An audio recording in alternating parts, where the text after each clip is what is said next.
Chapter 14. Ye are the children of the Lord your God. Ye shall not cut yourselves, nor make any baldness between your eyes for the dead. For thou art an holy people unto the Lord thy God. And the Lord hath chosen thee to be a peculiar people unto himself, above all the nations that are upon the earth. Thou shalt not eat any abominable thing. These are the beasts which ye shall eat, the ox, the sheep, and the goat, the hart, and the roebuck, and the fallow deer, and the wild goat, and the pygarg, and the wild ox, and the chamois, and every beast that parteth the hoof, and cleaveth the cleft into two claws, and cheweth the cud among the beasts, that ye shall eat. Nevertheless, these ye shall not eat of them that chew the cud, or of them that divide the cloven hoof, as the camel, and the hare, and the coney, for they chew the cud, but divide not the hoof, therefore they are unclean unto you. And the swine, because it divideth the hoof, yet cheweth not the cud, it is unclean unto you. Ye shall not eat of their flesh, nor touch their dead carcass. These ye shall eat of all that are in the waters. All that have fins and scales shall ye eat. And whatsoever hath not fins and scales ye may not eat. It is unclean unto you. Of all clean birds ye shall eat.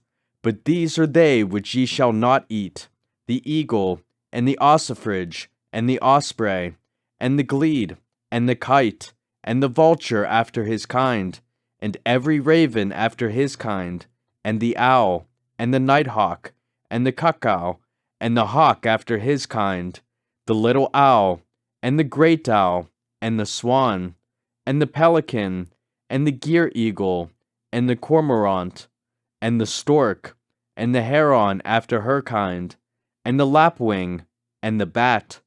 And every creeping thing that flieth is unclean unto you, they shall not be eaten.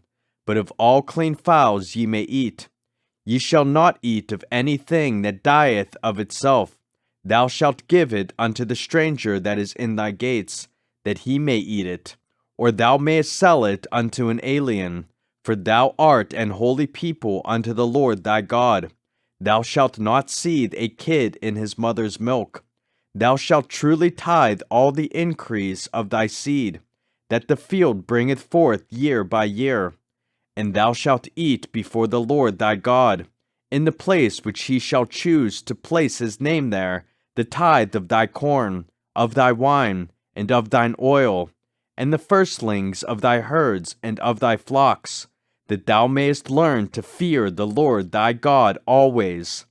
And if the way be too long for thee, so that thou art not able to carry it, or if the place be too far from thee, which the Lord thy God shall choose to set his name there, when the Lord thy God hath blessed thee, then shalt thou turn it into money, and bind up the money in thine hand, and shalt go unto the place which the Lord thy God shall choose.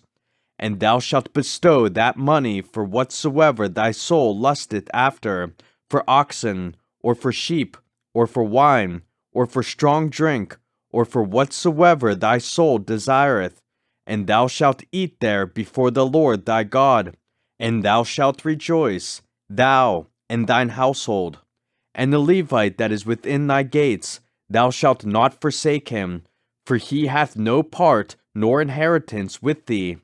At the end of 3 years thou shalt bring forth all the tithe of thine increase the same year, and shalt lay it up within thy gates. And the Levite, because he hath no part nor inheritance with thee, and the stranger, and the fatherless, and the widow, which are within thy gates, shall come, and shall eat and be satisfied, that the Lord thy God may bless thee in all the work of thine hand which thou doest.